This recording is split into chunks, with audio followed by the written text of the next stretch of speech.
School शिक्षा मंत्री का नया बयान आया है और अमूमन जैसे वो बयानों में सुर्खियों में रहते हैं, खासकर शिक्षकों को लेकर जब भी उनकी मुखवाणी से मुखरबिंद से कुछ निकलता है तो वो ऐसा निकलता है कि सुर्खियां बन जाता है। इस बार मंत्री जी के बयान ने क्या बवाल काट दिया है, पहले एक बार आप ये सुन लीजिए, उसके बाद हम आगे की बात करते हैं। 10-12 हजार दो भैया, देखना जरा, हम थोड़ा आते हैं खेतों के। मैं 500 शिक्षकों को व्यक्तिगत रूप से जानता हूं जो स्कूल नहीं जाते, वो किराए से लगा रखे हैं लोगों ने, व्यक्तिगत रूप से जानता हूं। 100 तो मेरे जिले में ही होंगे। ये चुनौतियां हैं समाज की, जिन पर हमको मनन चिंतन करना पड़ेगा। तो सुना आपने, स्कूल शिक्षा मंत्री राव उदय प्रताप सिंह जी ये कह रहे हैं और उनके आप चेहरे के एक्सप्रेशन देखिए कि किस भाव में वो ये कह रहे हैं कि मैं व्यक्तिगत 500 ऐसे शिक्षकों को जानता हूं जो स्कूल नहीं जाते और उनमें से कुछ 101 तो मेरे खुद के क्षेत्र के हैं। मंत्री जी से ये एक सवाल है, वो सीधा सीधा सवाल है, क्या ये गर्व का विषय है? क्या ये गर्व का विषय हो सकता है कि एक मंत्री जिसके भरोसे प्रदेश के हजारों सरकारी स्कूल और पूरे प्रदेश की शिक्षा व्यवस्था चल रही है, उसको ये मालूम है, व्यक्तिगत तौर पे मालूम है कि 500 ऐसे शिक्षक हैं जो स्कूल नहीं जाते। उन्हें ये व्यक्तिगत तौर पे मालूम है, वो जानते हैं ऐसे 100 शिक्षकों को जो उनके क्षेत्र से आते हैं। तो महाराज आप क्या कर रहे हो? आप क्यों हो? आप इस सरकार में मंत्री स्कूल शिक्षा विभाग के क्यों हो? आप इसलिए हो ताकि व्यवस्थाएं सुधरे, आप इसलिए हो ताकि कुछ आप ऐसे माइलस्टोन सेट करें स्कूल शिक्षा में जो आने वाले लंबे समय तक उनका असर हो, उनकी चर्चा हो। आप इसलिए स्कूल शिक्षा मंत्री। आप स्कूल शिक्षा मंत्री इसलिए नहीं है कि बड़े चाव और गर्व से ये कहें कि मैं तो 500 शिक्षकों को ऐसा जानता हूं जो स्कूल ही नहीं जाते। तो प्रभु आप क्या कर रहे हो? यदि प्रशासनिक व्यवस्था में कहीं कोई ढीलापन है, लचर व्यवस्था है, तो उसको टाइट करने की जिम्मेदारी किसकी है? यदि कहीं कुछ गलत चल रहा है तो उस गलत को सही करने की जिम्मेदारी किसकी है? आपकी है, आपको ही करना पड़ेगा, ये आपकी नैतिक जिम्मेदारी है। और आप सार्वजनिक मंच से बड़े खुशी उसमें बोल रहे हैं कि मैं तो भाई व्यक्तिगत तौर पर जानता हूं। तो आपके व्यक्तिगत तौर पर जानना कोई एक बहुत बड़ा गर्व का विषय तो किसी के लिए नहीं है, मेरे लिए तो बिल्कुल नहीं। यदि मैं ऐसा सुन रहा हूं कि आप ऐसा कह रहे हैं, बड़ा ये एक चिंता का विषय है। हाल ही में कुछ दिन पहले एक मीडिया समूह ने इसको लेकर पूरा एक स्टिंग ऑपरेशन, एक सीरीज चलाई थी, 2-3 खबरें चलाई थी अलग अलग जिलों से प्रदेश के। उसमें ये सामने आया था कि किस प्रकार से ठेके पर शिक्षक व्यवस्था जो है शुरू हो गई है। सरकारी स्कूल में जो परमानेंट टीचर्स हैं वो अपनी लंबी लंबी छुट्टी जा रहे हैं, कहीं कोई बहाना बना रहा है और इसके बाद छुट्टी में भी वेतन न कटे, इसके लिए उन्होंने पढ़ाने के लिए एक अलग ही शिक्षक रख दिया। खुद ले रहे हैं 60,000 70,000 की तनख्वाह और उनके बिहाफ पे जो स्कूल में पढ़ाने जा रहे हैं उनको 10,000 15,000 रुपए महीना दिया जा रहा है। और आप कह रहे हो कि वाह मैं तो जानता हूं ऐसे 500 शिक्षकों को। क्या इस प्रदेश की शिक्षा व्यवस्था होगी, ये इससे अंदाजा लगाया जा सकता है। आप अतिथि शिक्षकों की समस्या का समाधान नहीं कर रहे। अभी तक अतिथि शिक्षक जो है मारा फिर रहा है ज्वाइनिंग के लिए। आपने 9 दिसंबर को फिर पोर्टल खोला, लेकिन उस पोर्टल में फिर वसंगति।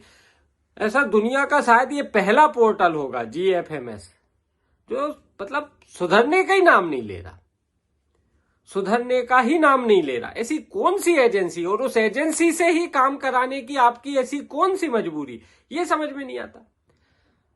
फ्री में तो करा नहीं रहे, जो एजेंसी काम कर रही वो कोई समाज सेवा तो कर नहीं रही कि साहब आप तो हमें काम दे दो, हम 1 रुपए नहीं लेंगे, आप अपना जो है देख लो। पैसे आप दे रहे हो, लाखों करोड़ों उसको दे रहे हो, वो काम नहीं कर रही। अरे हटाओ, ब्लैक लिस्टेड करो, दुनिया में और पड़ी है, देश में कई और आईटीज कंपनी है जो उसको बेहतर संचालित कर सकती है, उनको क्यों मौका नहीं दे रहे। एक जीएमएफएस पोर्टल आपसे अतिशेष प्रक्रिया सही से नहीं हो पाई, उसमें विवाद खड़े हुए, उच्च पद प्रभार में विवाद खड़े हुए। जब नए शिक्षकों को नियुक्ति मिली तो उनमें भी विवाद खड़े हो गए, उनको वो स्कूल अलॉट कर दिए जहां खाली पद थे ही नहीं। अतिथि शिक्षकों के साथ भी ये हुआ। जनवरी महीना शुरू होने वाला, अभी तक आप अतिथि शिक्षकों की व्यवस्था कर रहे हैं। स्कूल शिक्षा विभाग को तो शर्म आनी चाहिए। कौन सा स्कूल शिक्षा विभाग चला रहे हो भाई?